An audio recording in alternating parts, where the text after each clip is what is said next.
মোরারজি দেশাই প্রধানমন্ত্রী থাকাকালীন সময় যে সমস্ত অন্যান্য রাজনৈতিক দল সেই সরকারের সহযোগী ছিল,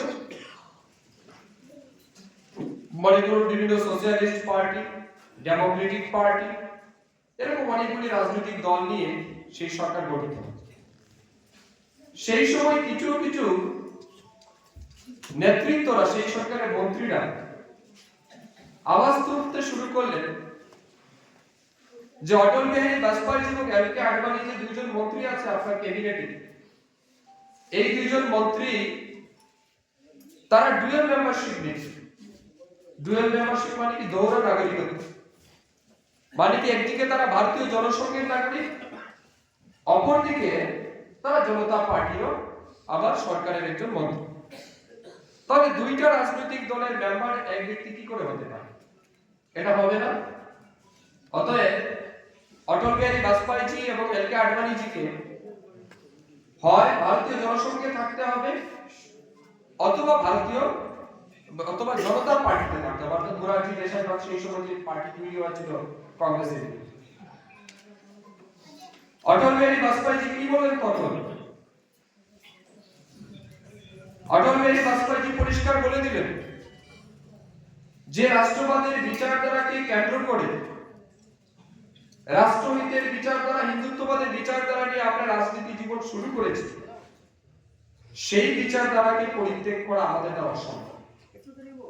অটল বিহারী বাজপেয়ী বলছেন, আমি প্রয়োজনে মন্ত্রী পদ থেকে ইস্তফা দিতে রাজি আছি, মন্ত্রী থেকে আপনারা আমাকে সরাতে পারেন, কিন্তু ভারতীয় জনসংঘের যে বিচারধারা, এই বিচারধারা আমরা ত্যাগ করতে পারি। এবং আমরা কি দেখলাম?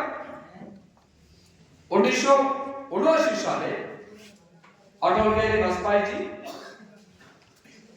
সেই জনতা পার্টির সরকার থেকে ওনারা বেরিয়ে আসলেন, পদত্যাগ করে ওনারা বেরিয়ে আসলেন। কেন? বিচারধারাকে কম্প্রোমাইজ তিনি করেন। এই ইতিহাসটা আপনাদের সবাইকে জানতে হবে এবং সেটা অনুভব করতে হবে।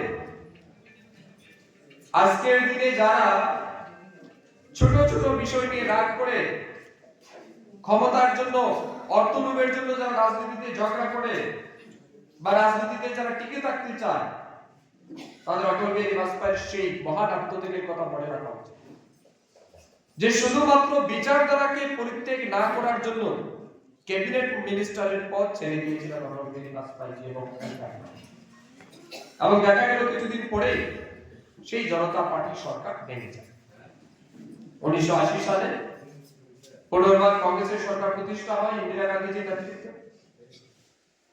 তখন অটল বিহারী বাজপেয়ী অনুভব করলেন যে ভারতীয় জনসংঘ মূল যে বিচারধারা, এই ভারতীয় জনসংঘে যেহেতু জনতা পার্টিতে মার্চ হয়েছিল 1977 এবং যে সমস্ত কার্যকর্তারা সেই পার্টিতে গেছিল সবাই কিন্তু আবার ভারতীয় জনসংঘে ফিরে আসে।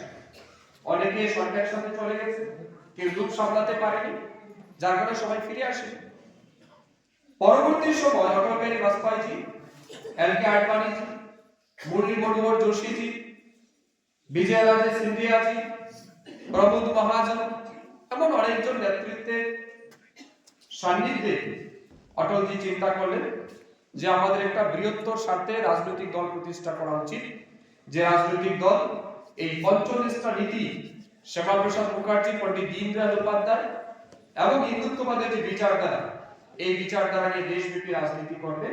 তার জন্য 1980 সালের 6 এপ্রিল মোবাইল ফোন সাইলেন্ট করে দিন, সবাই যার যার মোবাইল ফোন বাজছে প্রতিনিয়ত। তো 1980 সালের 6 এপ্রিল ভারতীয় জনতা পার্টি প্রতিষ্ঠা। সেই প্রতিষ্ঠা লগ্নে অটল বিহারী বাজপেয়ী প্রথম ভারতীয় জনতা পার্টি রাষ্ট্রীয় সভাপতি হিসাবে দায়িত্বভার গ্রহণ করেন। সেই 1980 সালে ভারতীয় জনতা পার্টি নামক যে বীজ অটল বিহারী বাজপেয়ীর হাত ধরে বপন করা হয়েছে, সেই বীজ দেখুন আজ কতটা বড় হয়েছে।